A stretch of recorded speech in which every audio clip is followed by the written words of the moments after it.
자, 또 다른 서울 확장론 총선 국면이 들썩거리고 있는데 김포와 서울 표정이 좀 다르죠.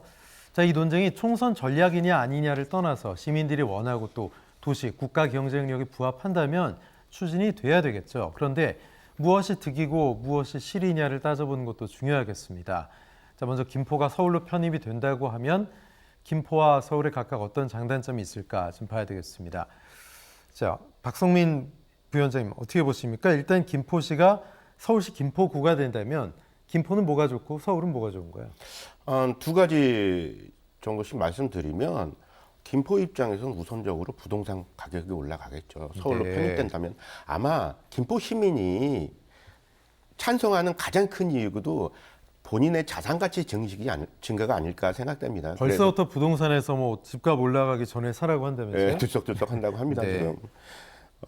그리고 두 번째가 최우선적으로 교통의 또 원활함이 아닐까 생각합니다. 지금 네. 그 김포 같은 경우는 김포 골드라인이라고 뭐 혹자들은 뭐 골병 라인이다 이렇게 예. 얘기하는데 이게 상당히 문제가 돼 있는데 서울시 예산이 한 45조가 되거든요. 그러면 이 김포 구가 된다면 서울시 편입돼서 아마 최우선적으로 교통망을 확충해 주지 않을까라는 기대감이 있는 겁니다. 또 김포시. 네. 그리고 서울시 입장에서는 득은 또 이게 상당히 큰 빅딜이라고 할 수도 있는데 2025년에 수도권 매립이 종료가 돼요. 네. 뭐 예전에 마포에 소각장 하나 지으려고 했는데 오세훈 시장 격렬한 반대에 부딪혔지 않습니까?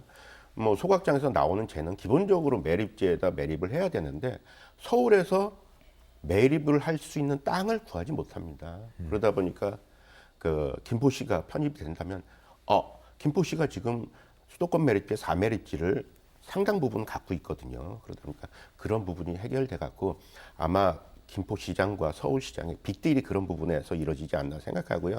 한 가지 더 말씀드리자면 김포시 땅이 상당히 큽니다. 그래갖고 서울시 땅이 한 2분의 1이 되는데 김포시 땅이 들어오면 서울시에서는 지금 개발할 토지가 없는데 아마 가용 부지가 김포의 한 60%가 되거든요. 상당한 부분이 아마 서울시에서 개발 부지를 얻을 수 있는 장점이 있지 않을까 생각합니다. 네, 장점 말씀해 주셨는데 단점도 존재하겠죠. 뭐 세수 부분이나 뭐 여러 메가시티가 되면 그 불균형 문제 해소 등등 숙제도 많을 텐데 단점은 어떻게 좀 보세요? 예, 요즘 뭐 특히 그 더불어민주당 의원들, 이 지역 국회의원, 김포 지역의 국회의원들이 이제 가장 부각시키는 부분이 단점 부분인데 네. 뭐 예산이 축소되고 반면 세금은 증가하고 예. 그다음에 교육 시스템이 악화된다. 뭐 이런 문제를 제기하고 있고요. 뭐 또 반면에 국민의힘에서는 그렇지 않다. 어차피 서울시 보조금으로 지원을 해줄 거기 때문에 세수 문제는 별 문제가 없고 오히려 재정 건전성이 향상될 거다. 뭐 이렇게 얘기를 해요.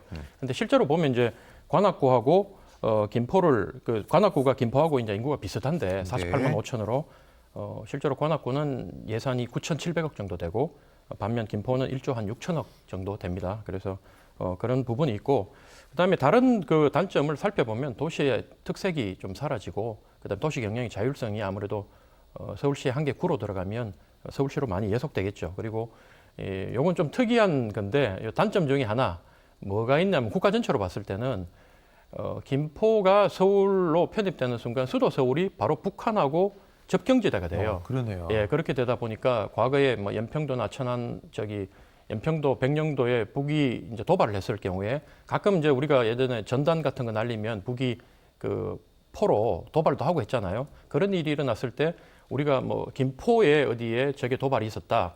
그다음에 백령도에 북한의 포탄을 맞았다. 이렇게 했던 거하고 그 지역은 잘 모르니까 외국 사람들이 만약에 서울에 김포에 이제 만약에 포를 맞았다 그러면 대반 딱 외신에 나오는 게 서울이 공격받았다. 예, 서울이 언더어택 이래 나오니까 예. 이런 문제도 있다. 그래서 편입 문제에 장점만 있는 게 아니라 단점도 있다. 이렇게 말씀드리겠습니다. 네. 이번 이슈가 내년 김포 또 서울 지역 총선에 어떤 영향을 줄지도 주목이 됩니다. 역대 총선 결과들을 돌아봤을 때 김포의 지축을 흔들 만한 이슈인 것만은 확실해 보이는데 센터장님 어떻게 보세요?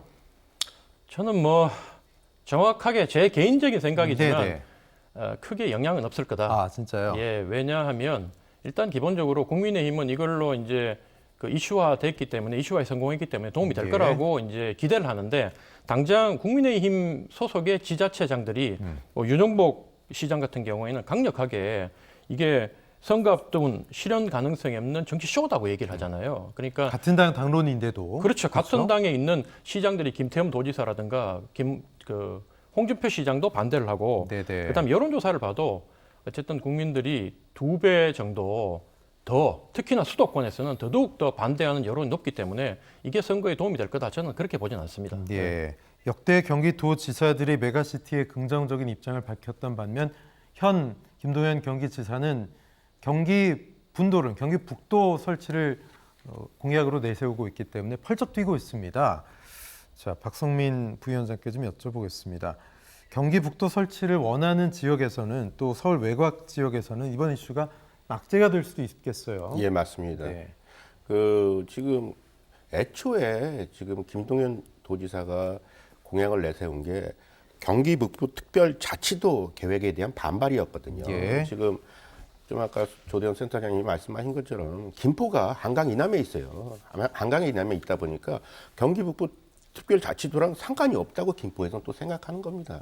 그러다 보니까 아마 김포 편입이 서울로 뭐 가시화된다면 김포뿐만 아니라 남양주나 고양이나 이쪽도 아마 서울 편입을 원할 거예요. 그러면 아마 김동연 지사의 경기 북부 특별자치도 공약은 아마 무산되지 않을까 그냥 그렇게 생각됩니다.